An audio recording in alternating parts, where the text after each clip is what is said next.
Hello again, fellow patriots.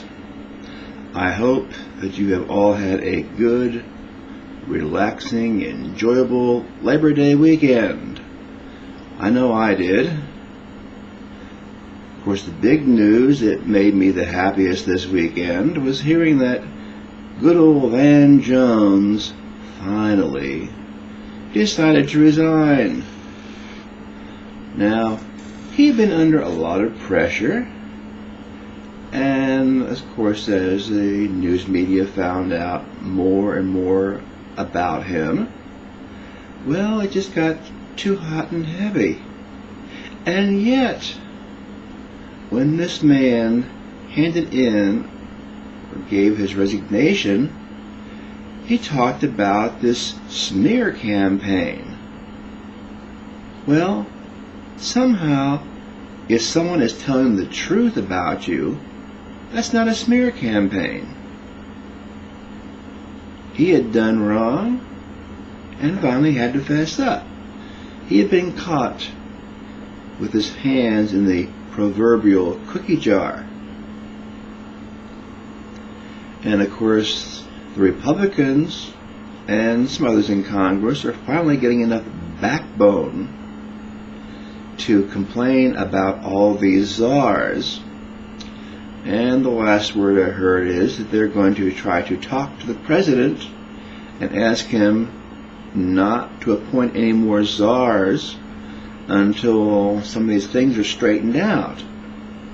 So all these people have been appointed to powerful positions, most without any kind of approval from Congress. In fact, there's a thing called vetting, which they're supposed to be doing to all the federal officials. And good old Van Jones did not sign the paper that he was supposed to sign for that, or fill out whatever for that thing. Now, of note, this woman, I think her name is Jarrett, was making a comment on one of the recordings about how we have been watching him ever since yada yada yada yada yada. Well, that does not speak too well for this woman.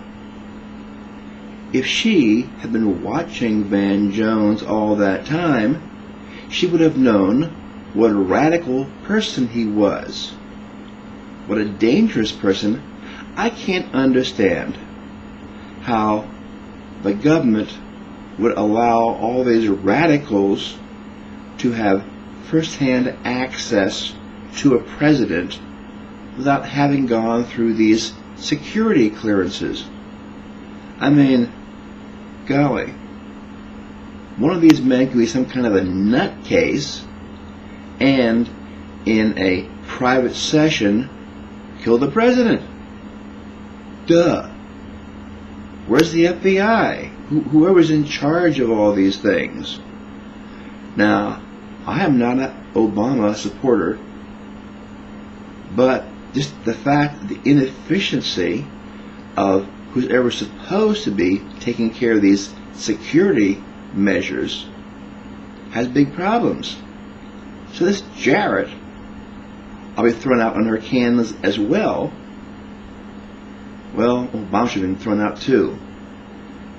He continues to surround himself with all these radicals. We know that Obama is a socialist.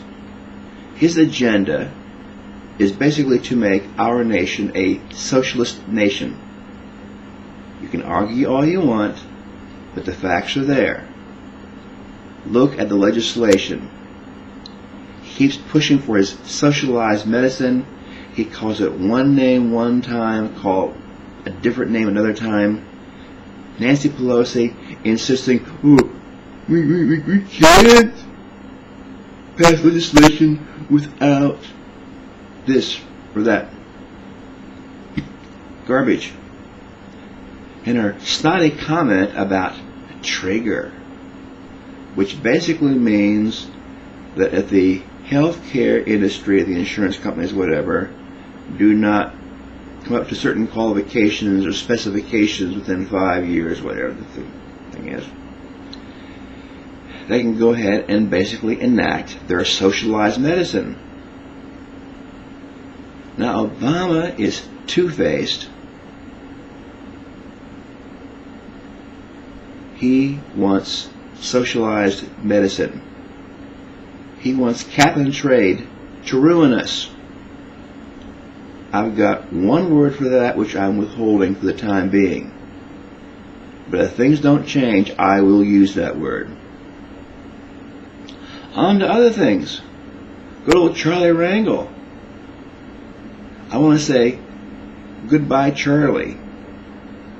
It's time for him to go. He's been caught with his financial problems, and on top of that, from what I've read, he has contributed to the campaigns of several legislators that are on this committee to examine his finances in the ethics committee, whatever it's called. Okay? Now, he has contributed to them after they had started their investigation.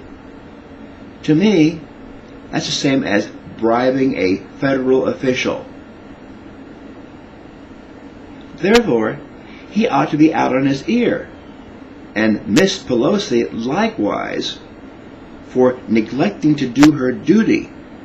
It's her responsibility to remove Rangel from his chairmanship. It's the responsibility of Congress to get rid of this thief.